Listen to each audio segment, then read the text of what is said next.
因为特表示，自今年初警察局长廖宗山上任以来，台南市警察会当讲是屡破大案，市民拢非常有感，也代表全体市民向南市警察人员名利、敬友以及警察惯属表达上深刻的敬意甲肯定。另外，有感近期1分叫同仁的憾事，也呼吁警察同仁，不管是伫咧执行勤务期间，也或是非勤务期间，拢要注重家己的身体。廖局长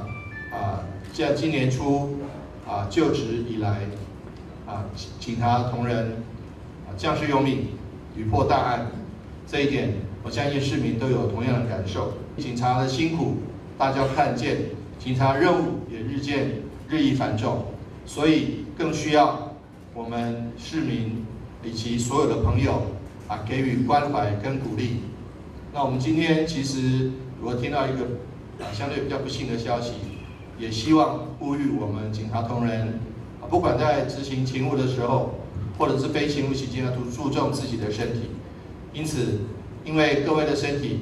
能够保持最健康的状态，才是维护市民